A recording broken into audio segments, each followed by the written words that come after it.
তোদের মধ্যে কোন শালা বলেছিলিস যেন সুরবানি মাইক 10টা হাজার দিয়ে বাজে, ওটা আবার সেট নাকি?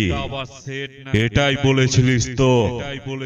আমি অম্বিকা কালনা সুরবানি মাইক 10টা হাজার দিয়ে রাজ করছি, আর যতদিন থাকবো করে যাব। দেখ কেমন লাগে।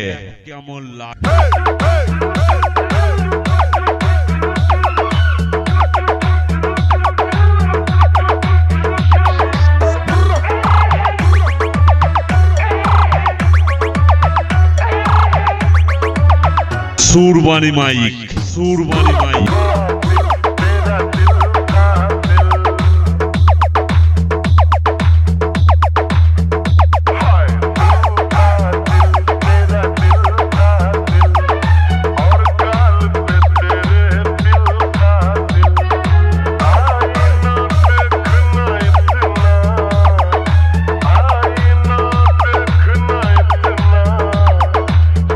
Rakesh recording.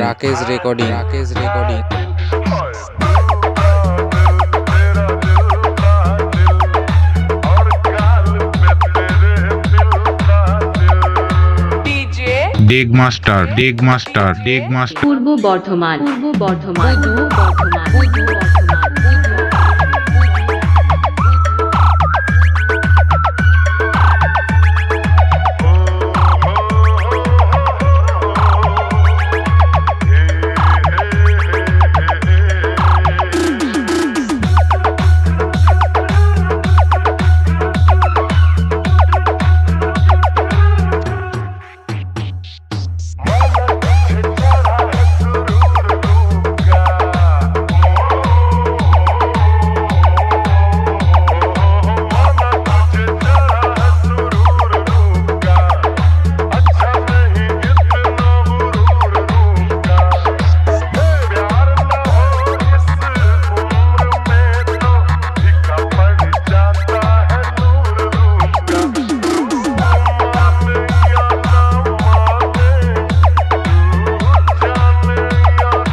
Surbani mic.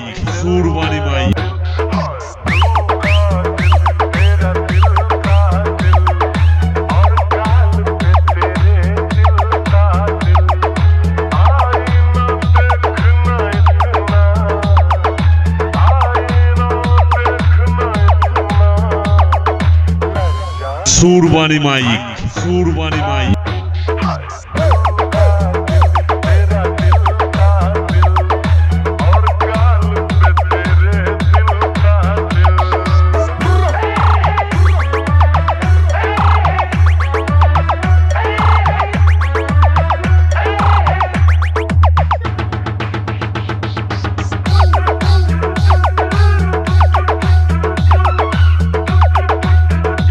Rakesh recording.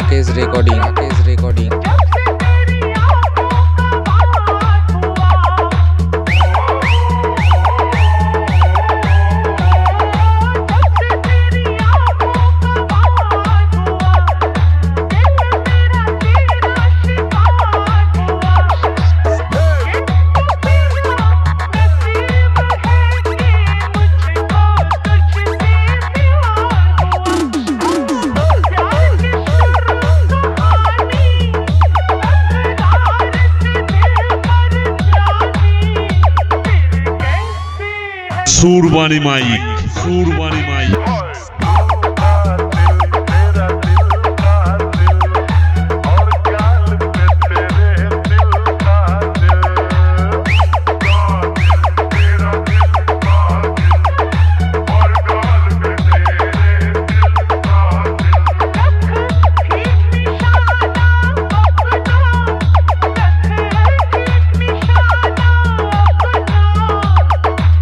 डेग मास्टर